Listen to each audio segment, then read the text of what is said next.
이 사무엘상 1장을 읽어보면 좀 마음이 짠한 장면이 나와요. 그게 뭐냐 하면 어머니하고 아들이 이별을 하는 겁니다. 그 어머니는 한나였고 아들은 사무엘이죠. 근데 왜 이별을 하게 됐을까 보면 이 어머니께서 아들을 하나님께 바치기로 결심했어요. 그래서 하나님의 집에 아들을 데려다 놓고 발걸음을 돌리는 겁니다. 이제 그때부터는 이 여인에게는 아들이 없는 거나 마찬가지가 되는 거니까 가슴이 좀 시려오지 않습니까? 그러나 뭐 그런다고 해서 이 아들이 어디로 없어지거나 죽는 건 아니죠. 매년 올라가서 아들을 만날 수 있어요. 나중에 보면 한나는 아들이 입을 옷을 다 만들어 가지고 가서 입히고 또 아들을 만나고 이렇게 했습니다. 뭐 사별하는 것도 아닌데 뭐 그렇게까지 섭섭하게 생각할 필요가 있을까 이런 마음도 들지만 이게 섭섭하게 느껴지는 이유는요, 한 두 가지 이유가 있어요. 하나는 헤어지기에는 이 사무엘이 너무 어리다는 겁니다. 여러분 오늘 읽은 말씀 시작이 어떻게 됩니까? 젖을 뗀 후에 이렇게 돼 있고 또 그 절 맨 끝에 보면 아이가 어리더라 이렇게 돼 있어요. 그럼 도대체 몇 살쯤 됐을까? 주석가들은 재밌는 설명을 했어요. 한 3살에서 4살 됐을 거라고요. 무슨 근거로 그렇게 말을 하느냐 하면 여러분 구약 성경에 외경이라고 있는데 그 외경 중에 마카비 하서라는 게 있습니다. 그 마카비 하 7장 27절에 보면 이런 귀절이 나옵니다. 그러나 어머니는 그 잔인한 폭군을 조롱이나 하듯이 자기 아들에게 가까이 가서 자기 나라 말로 이렇게 말하는 것이었다. 내 아들아, 이 어미를 불쌍히 생각하여라. 나는 너를 9달 동안 뱃속에 품었고 너에게 3년 동안 젖을 먹였으며 지금 내 나이에 이르기까지 너를 기르고 교육하며 보살펴 왔다 하는 내용이거든요. 어머니가 아들 보고 내가 너를 9달 동안 품지 않았니? 이 임신 기간을 말하는 거죠. 그리고 3년 동안 젖을 먹이지 않았느냐? 주석하는 분들은 요 기절에 착안을 해서 보통 이스라엘 어머니들은 3년 동안 젖을 먹였다. 그러면 이제 젖을 뗐다고 그랬으니까 그때 사무엘이 우리 한국식 나이로 하면 한 4살 되지 않았나 이렇게 짐작할 수 있죠. 근데 여러분 조금 헤어지는 것도 아니고 이제는 완전히 하나님의 사람으로 들여지면 평생을 헤어지는 거나 마찬가지인데 4살짜리 꼬마를 놔두고 발걸음을 돌린다는 게 이게 얼마나 어려운 일이겠어요. 그런데 오늘 1장을 쭉 읽어보면 이제 그런 일이 나와 있는 것을 볼 수 있어요. 그 다음에 두 번째로 이게 가슴이 시리게 느껴지는 이유는 한나에게 이미 자녀들이 여러 명 있다면 그 중에 한 명을 하나님께 바치는 거 뭐 별로 그렇게 어렵지 않을 것 같죠. 그런데 한나에게는 아들, 딸 통틀어 자식이라고는 요 사무엘 하나뿐입니다. 본래 한나는 아기를 낳지 못했어요. 가슴에 사무쳤지요. 그래 하나님 앞에 나가서 눈물로 기도해서 이 아들 하나를 어렵게 하나님의 은총으로 기적같이 얻었으니까 얼마나 귀한 아들입니까? 눈에 넣어도 아프지 않을 그런 아들인데 그 아이를 떼놓고 오려고 그러니까 얼마나 섭섭했겠어요. 자, 그러면 왜 한나는 그런 마음 아픈 이별을 감행하는 것일까요?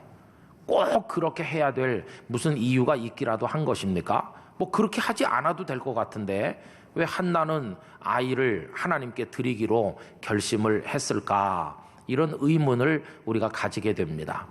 거기에는 중요한 이유들이 좀 있어요. 첫째는 그게 바로 한나가 하나님을 섬기는 방식이었어요. 여러분, 한나가 아기를 낳지 못하다가 기도를 드렸다는 얘기 방금 전에 말씀드렸는데 그 기도를 하는 그 시간에 하나님께 약속을 합니다. 아들 주시면 하나님께 다시 드리겠습니다. 이렇게 약속을 해요. 여러분 그 이야기가 사무엘상 1장 10절에서 11절까지 나오는데 우리 다 같이 화면을 보며 읽어봅시다.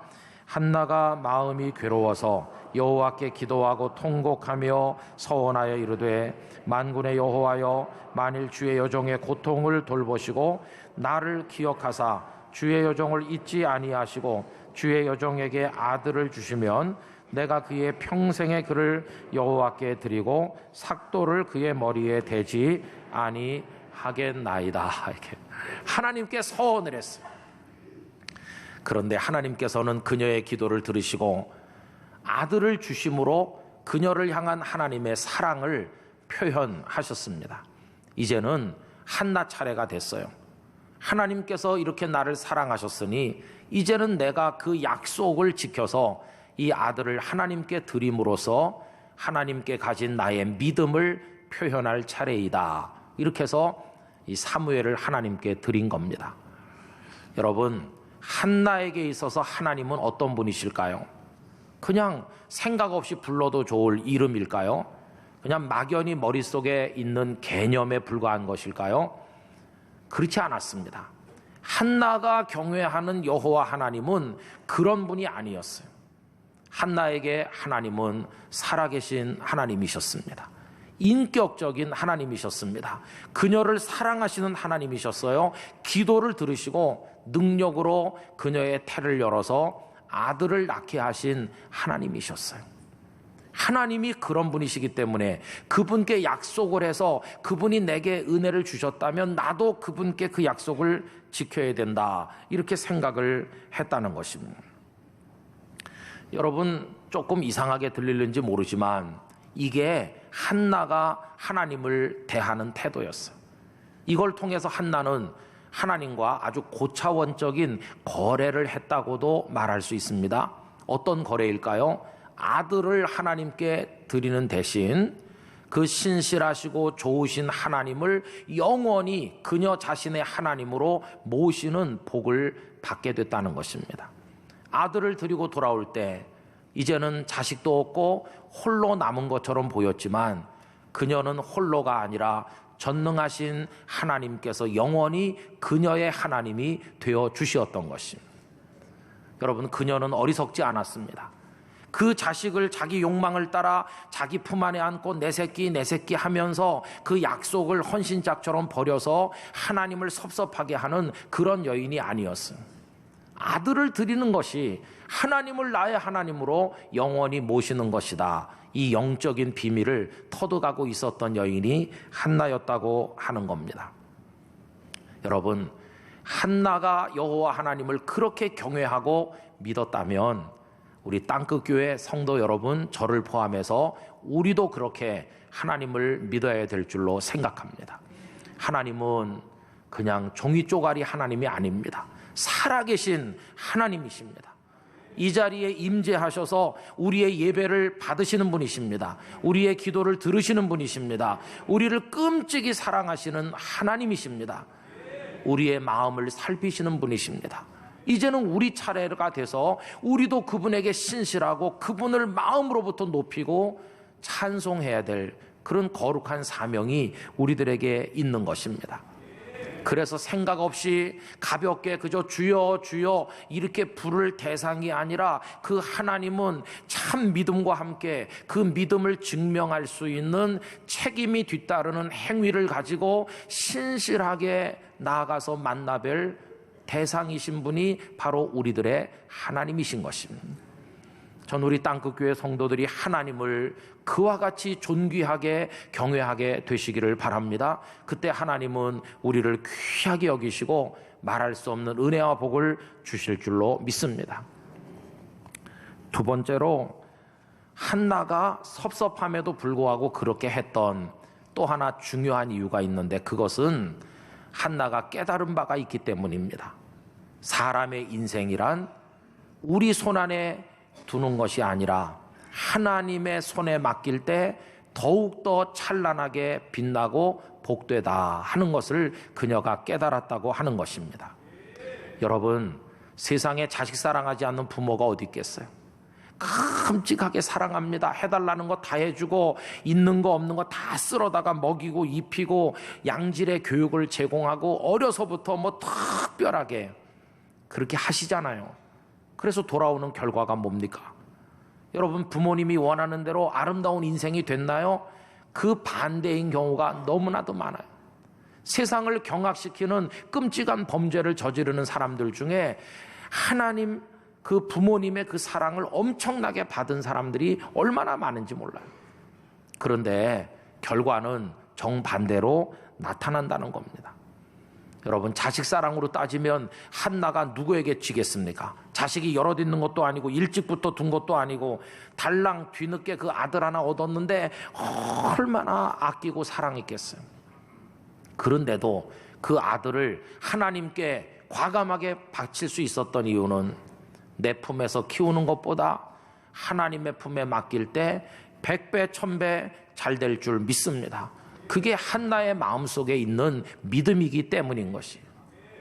여러분, 이 한나의 믿음은요, 그 2장에 내려가 보면 그 아들을 가져다가 바치면서 하나님께 드린 기도문이 쭉 나오는데 그 기도 속에 잘 나타나 있습니다. 하나님이 어떤 분이신지, 한나가 믿는 하나님. 여러분, 사무엘상 2장 6절 이하를 우리 화면을 보며 다 같이 읽어보겠습니다.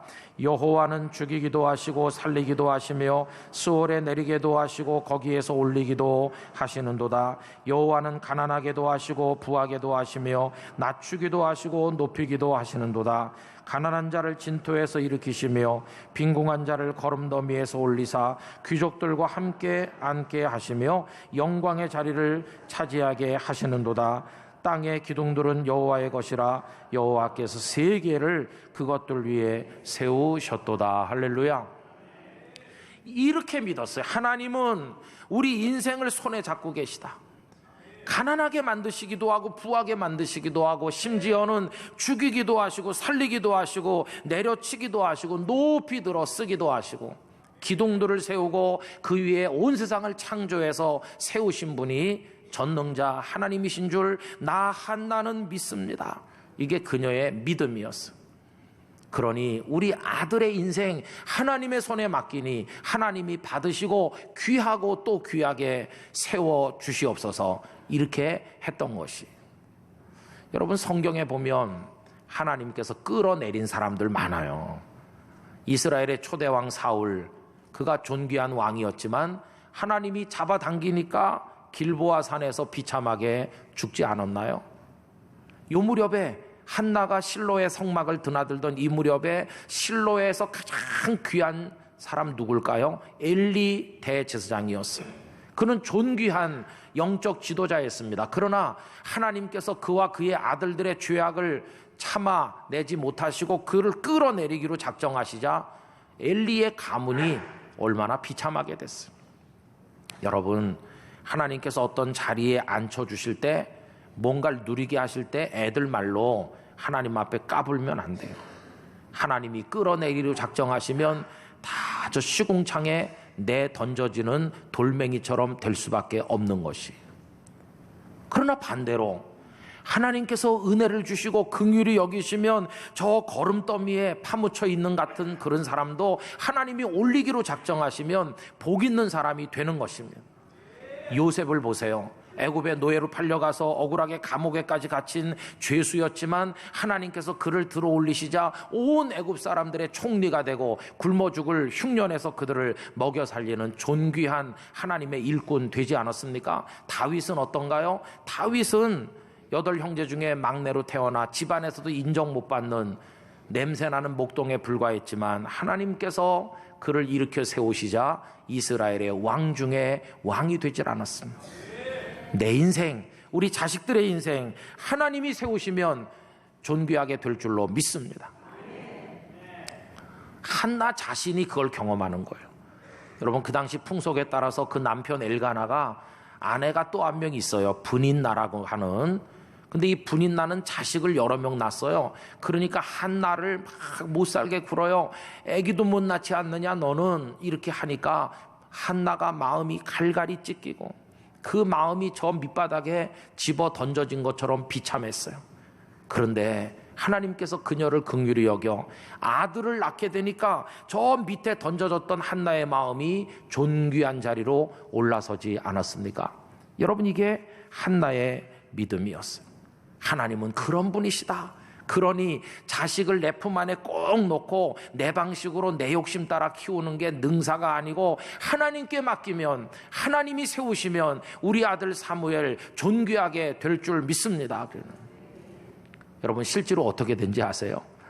나중에 하나님은요, 이 어린 사무엘, 이제 젖된 사무엘을 잘 키우셨어요. 이스라엘의 가장 존귀한 사람 만드시지 않았습니까? 하나님께서 사무엘에게 은혜를 주시는 귀절들을 몇 개 찾아서 확인해 보려고 하는데, 먼저 사무엘상 2장 26절 다 같이 읽어보겠습니다.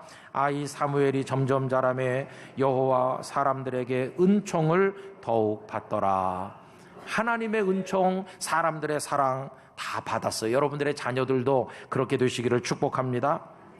또 하나님께서 함께 해주셨대요. 사무엘상 3장 19절 읽습니다. 사무엘이 자라매 여호와께서 그와 함께 계셔서 그의 말이 하나도 땅에 떨어지지 않게 하시니, 여러분들의 자녀들과 하나님 함께 해주시기를 축원드립니다. 사무엘이 이렇게 자라니까 온 이스라엘 백성들이 알게 됐어. 야, 저 사무엘이야말로 하나님께서 우리에게 주신 하나님의 사람이구나 알게 됐어요. 사무엘상 3장 20절 다 같이 읽습니다. 단에서부터 브엘세바까지의 온 이스라엘이 사무엘은 여호와의 선지자로 세우심을 입은 줄을 알았더라. 아멘. 그리고 하나님은 사무엘에게 수시로 말씀을 주시며 나타나셨고, 사무엘은 그 말씀을 온 이스라엘에게 알려주는 선포의 역할을 감당했습니다. 사무엘상 3장 21절에서 4장 1절을 이어서 다 같이 읽어보겠습니다. 여호와께서 실로에서 다시 나타나시되 여호와께서 실로에서 여호와의 말씀으로 사무엘에게 자기를 나타내시니라. 사무엘이 말이 온 이스라엘에 전파되니라. 아멘. 갖다 맡겼더니 최고의 인물이 되게 하셨어요. 여러분 읽어 내려가 보시면 사무엘상 7장에 드디어 사무엘이 온 이스라엘의 존귀한 지도자가 됐습니다. 백성들이 우상 숭배 속에 깊이 빠져 타락한 걸 한탄하던 사무엘은 온 백성을 미스바 평지로 소집을 하였습니다. 백성들이 그를 우습게 여기면 않았을 텐데 그를 하나님의 사람으로 인정했기 때문에 다 모였습니다. 사무엘은 회개를 촉구하고 우리 이스라엘을 새롭게 해야 된다. 온 백성들이 하나님 앞에 엎드려 회개하고 전부 새로워졌습니다. 영적 지도자였습니다. 뿐만 아니라 그들을 오랫동안 짓눌렀던 숙적 블레셋을 사무엘은 군사적으로도 그들을 무찌름으로 이스라엘 백성을 블레셋에서 건지는 지도자가 됐습니다.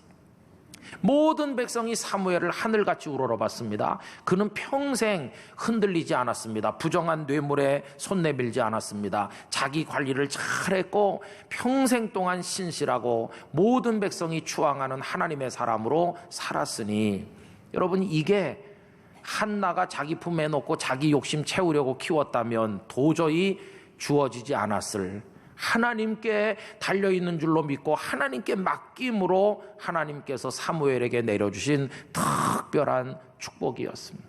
얼마나 잘 됐는지 몰라요. 여러분 하나님의 은혜는 그뿐이 아닙니다. 한나가 어린 사무엘을 제사장에게 맡기고 돌아가는 뒷모습이 너무나 쓸쓸하고 너무나 안 돼 보인 하나님께서요, 이 한나에게 아들 셋과 딸 둘을 추가로 더 낳는 복을 주셨어요. 그래서 사무엘상 2장 21절 여호와께서 한나를 돌보시사 그로 하여금 임신하여 세 아들과 두 딸을 낳게 하셨고 아이 사무엘은 여호와 앞에서 자라니라, 이렇게 돼 있잖아요. 그 아들 사무엘이 그렇게 존귀한 인물이 돼서 온 백성들의 존경을 받으며 살아가는 모습을 먼 발치에서 지켜볼 때 그 어머니 한나가 얼마나 감사했을까. 나중에 여러분들의 자녀가 다 자라고요, 세월이 많이 지난 다음에 이 애비는 너희들한테 해준 게 없는데 하나님이 키우셨구나 그러면서 감사할 수 있는 결과가 우리들의 가정에도 있게 되기를 간절히 축복합니다. 하나님이 키워주셨다. 할렐루야. 그게 큰 은혜인 것이에요. 그래서 관건은 뭐냐 하면요, 우리 자신이에요. 부모인 우리 자신. 어떻게 하면 하나님께 맡기는 이런 믿음을 우리가 가질 수 있을까가 그게 문제거든요. 어떻게 하면 될까요? 여러분 우리 부모가 먼저 하나님 앞에서 어린이가 돼야 되는 거예요. 우리 부모가 먼저. 어린이들의 특징은 뭐냐 하면요, 부모님을 시도 때도 없이 부른다는 거예요. 아빠, 엄마, 이렇게 나 이거 해줘, 이거 좀 도와줘, 나 없는데 좀 줘. 애들은 조금 더 부끄러워하거나 망설이거나 그러지 않고 막 시도 때도 없이 엄마 아빠를 부르잖아요. 그게 어린이의 모습이에요. 그런데 그 어린이가 좀 커서 어른이 되면요, 영 달라집니다. 엄마 아빠를 안 부릅니다. 다 자기가 알아서 하죠. 자기가 잘 산다고 그래요. 내 인생이라고 그러고 손대지 마세요. 내가 알아서 다 해요. 그게 이게 어른이 되는 거예요. 좋게 말하면 독립적이고 성숙했다고 말하지만 나쁘게 말하면 자기 혼자 다 할 줄로 착각하는 거예요. 여러분, 요 마음 요거를 하나님 앞에 그대로 갖다 놓으면 어떻게 될까요? 하나님, 이제 내 인생 내가 사는데 왜 자꾸 하나님이 콩나라 판나라 하십니까? 내 새끼 내가 키울 테니까 하나님은 저만치 가 계세요. 이렇게 한다니까요. 우리들이 그게 뭡니까? 하나님 앞에 지극히 교만한 거예요. 내 인생 내가 살고 내 자식 내가 키우고 잘 되게 하겠다. 벌써 하나님께서 머리를 흔들어요. 머리를. 너 그래 갖고는 안 된다. 이렇게. 그래서 여러분, 예수님의 말씀은 분명합니다. 그렇게 뻣뻣하고 교만한 우리들을 향해서 뭐라고 말씀하냐 하면, 야, 너부터 다시 어린 애가 돼야 된다. 이렇게. 여러분, 그 말씀이 마태복음 18장 3절 4절에 나옵니다. 다 같이 읽어보실까요? 이르시되 진실로 너희에게 이르노니 너희가 돌이켜 어린 아이들과 같이 되지 아니하면 결단코 천국에 들어가지 못하리라. 그러므로 누구든지 이 어린아이와 같이 자기를 낮추는 사람이 천국에서 큰 자니라. 아멘. 이거 어른들에게 하신 말씀. 너희 어른들 여기 이 아이처럼 자기를 낮춰야 돼. 겸손해야 돼. 하나님의 어린이가 되라. 이렇게. 성도 여러분, 하나님의 어린이가 되시기를 축원합니다. 우리가 다시 아이가 되는 거야. 아이가. 그래가지고 하나님을 부르는 거야. 하나님, 아빠, 하나님 이렇게 부르는 거예요. 내 인생을 내가 못 살겠어요. 도와주세요. 이거 좀 해주세요. 내가 자식을 낳는데 키우는 방법을 모르는데 하나님 좀 키워주시겠어요? 이게 하나님의 아이가 된 부모의 기도인 것이. 하나님 앞에서 내 인생 내가 잘 살고 내 자식 내가 잘 키울 것처럼 어른인 척하면서 에헴 이렇게 할 필요가 없어요. 그런 의미에서 한나는 하나님의 어린 딸이 된 거예요. 하나님, 이 자식을 주셨는데 저 잘 못 키웁니다. 하나님께 맡기겠어요? 하나님께서 키워주세요. 그렇게 하면서 갖다 맡길 때 한나는 이미 하나님의 어린 딸이 된 거예요. 그래가지고 그 아이를 하나님께 맡겨서 키웠어요. 오늘 설교 제목이 좀 이상하시다고 생각했을 텐데 아이가 되어 아이를 키우는 거예요. 우리 부모가 먼저 하나님의 어린아이가 돼야 될 줄 믿습니다. 겸손한 어린아이, 하나님께 맡기는 어린아이. 그래가지고 우리 아이를 하나님의 품에서 키우는 것이. 그럼 여러분, 우리가 요만했을 때 어른이 됐는데 이제 어른이 된 우리가 다시 어린애로 거듭나야 되는 게 다시 태어나는 거예요. 그래서 예수 그리스도 안에서 뻣뻣하고 교만한 어른으로서의 옛사람은 다 죽어야 되고 이제 막 태어난 어린아이처럼 의와 진리의 거룩함으로 지음받은 새 사람이 되어야만 하는 것이. 그래서 우리가 먼저 하나님의 어린이가 되면 하나님께서 우리 인생도 키워주시고 우리 자녀도 키워주시고 다 맡아서 해주실 줄로 믿습니다. 내 인생이면 내 인생, 우리 자녀면 자녀, 여러분의 사업장이면 사업장, 가정이면 가정, 우리 대한민국, 우리 땅끝 교회 전부를 우리는 하나님의 손에 맡기고 하나님의 어린아이처럼 하나님의 품에 매달리는 것이에요. 여러분, 그런 믿음으로 하나님 앞에 나가게 되시기를 바랍니다. 그래, 세상이 많이 더 흘러가고 세월이 지난 다음에 아이고 집사님, 권사님, 목사님 어떻게 자녀들을 저렇게 잘 키우셨어요? 누가 묻걸랑? 아이고 나는 아무것도 한 게 없어요. 그냥 하나님께서 키워주셨어요. 할렐루야. 그렇게 말할 수 있는 축복을 여러분들이 누리시기를 기원하는 것입니다. 나 하나님의 아이가 되겠다. 그래서 하나님께 부탁하고 그 하나님께서 다 도와주시는 그런 은혜 나 누리고 살고 싶다. 여러분의 소원이 되시고 하나님의 응답이 있으시기를 주님의 이름으로 축원드립니다.